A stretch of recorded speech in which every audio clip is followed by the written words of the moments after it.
Hello everyone, I'm Yori Mochizuki, the writer of Fukushima Diary. This week, TEPCO announced they're going to discharge the pumped groundwater to the sea this coming June. Probably not too many people know this, but TEPCO says the groundwater flows from the mountainside and going through the plant buildings and to the sea. And they say if they pump up the groundwater before going to the plant buildings, it must be clean. So they must be able to discharge it to the sea. The purpose is to decrease the groundwater flowing to the plant building basement floors. Now about 400 tons of the groundwater flows to the basement floor of the plant buildings, and it turns to be the contaminated water, and it's killing TEPCO's contaminated water storage strategy because it's obviously touching the molten fuel debris and all the badly contaminated stuff in the plant buildings, and they want to decrease it. And they say if they pump up the groundwater before the groundwater going to the plant buildings, it's clean and it's dischargeable, and it's also decreasing the volume of the groundwater flowing to the plant buildings. This is what they want to do, what they want to realize. But they won't filter. In today's session, I like to call this groundwater pumped up from the wells upstream of the plant buildings. I want to call it simply bypass water. Bypass water. It's much simpler. And anyway, TEPCO is not going to filter this bypass water. It's actually impossible to remove all kinds of radioactive material from this bypass water. It is possible to remove most of the radioactive material if it's small amount. Like in laboratory, it's not impossible. But in this case of Fukushima, the volume is massive. TEPCO is trying to pump up 1,000 tons of the groundwater every single day, and the radioactive density is too high, so technically it's almost impossible. And tritium cannot be filtered because it's almost like water. And so TEPCO says they check the radioactive density in the bypass water, and if it's okay, they will discharge it to the sea. So it should be okay, no problem, don't worry about anything, everyone. But the problem is they will not test alpha nuclide before discharging. What is alpha nuclide? Alpha nuclide contains plutonium 238, 239, 240, and uranium 235, 238, and americium and curium. Alpha nuclide is the worst harmful radioactive material for human beings and of course all kinds of creatures in the world, in universe. And TEPCO is not going to test it before discharging. And Japanese government is supposed to be doing the radiation test on seafood, fishery products, but it's only cesium and sometimes, just sometimes, strontium-90. But they never test plutonium, uranium, americium of seafood. Never, never. And actually, um, I, I check their radiation. I check their every kinds of the radiation data of Fukushima plant every day, and they do detect plutonium. Plutonium is detected in Fukushima plant area every time they test it. Every time they test. And TEPCO does admit it is from Fukushima accident by themselves.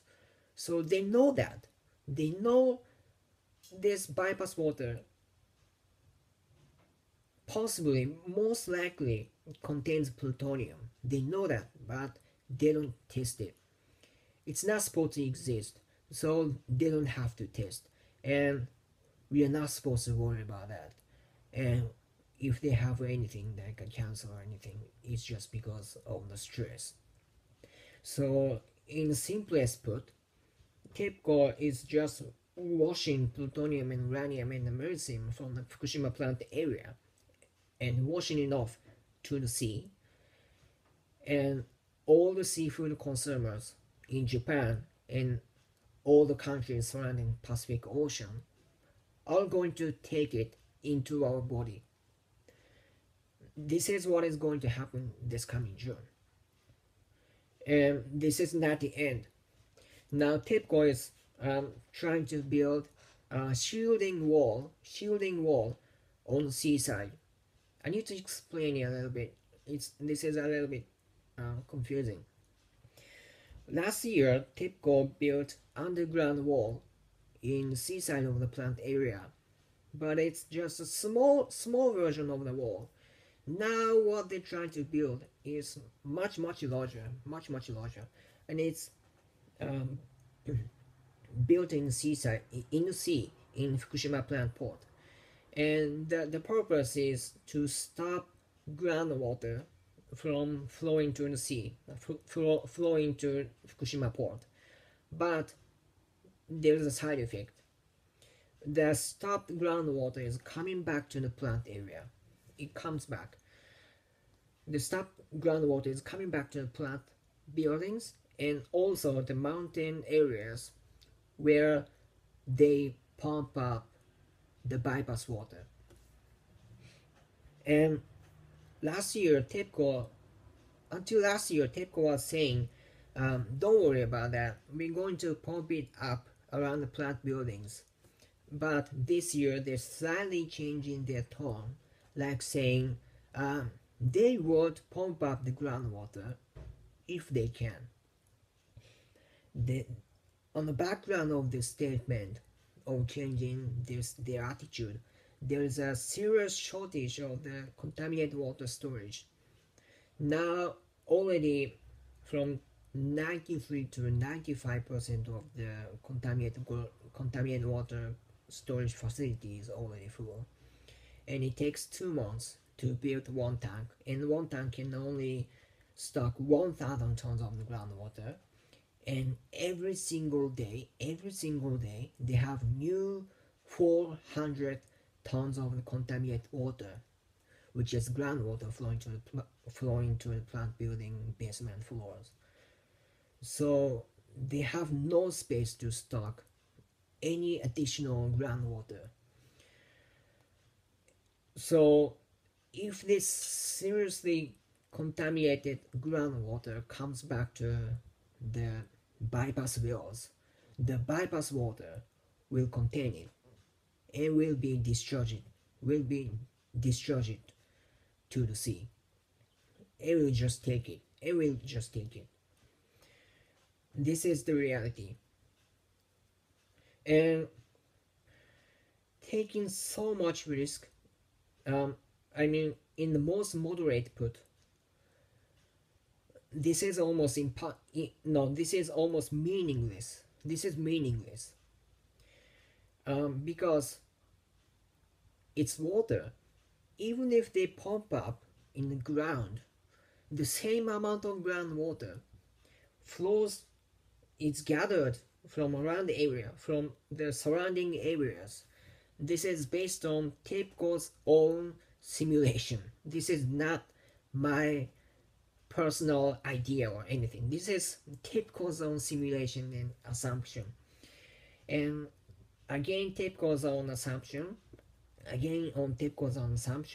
this bypass water strategy will only decrease from 10% to 20%, 25% of the groundwater flowing to the plant base. This is almost meaningless. Taking so much risk, having millions of people exposed, having serious health hazard, all in the Pacific region. they only decrease 10% or 25% of groundwater. This is just meaningless. It's not worth of doing at all. And I personally think this is just a performance of the government of Japan and also Tepco. I think they just want to show they can be still doing something. They still have a card in their hand. So they're sacrificing millions of people's health just to perform, just for their own performance. I think this is the reality, and this is the latest situation in Fukushima plant. And as probably you know, Fukushima Diary is only supported by your donation. Your donation is seriously the only source of income. And now I'm in Cyprus. What I'm doing in Cyprus is researching the possibility of Japanese to incorporate. I'm researching how difficult it is and how expensive it is. And last month I was in Netherlands and I was also researching, and I came back to Bucharest and stayed there only for 6 days, less than a week, and flew to Cyprus. And I'm doing research by taking contact with my Dutch lawyers. And this is a part of my kind of huge plan. And the Cyprus research and Netherlands research, and of course the Svalbard research of last year, and of course maintaining Fukushima Diary and server and everything is only supported by your donation. By watching this video, if you get to feel like supporting Fukushima Diary, which is actually just me, and if you kindly consider donating to Fukushima Diary, I'll be really happy. I'd really appreciate you. Thank you for watching this video. Thank you.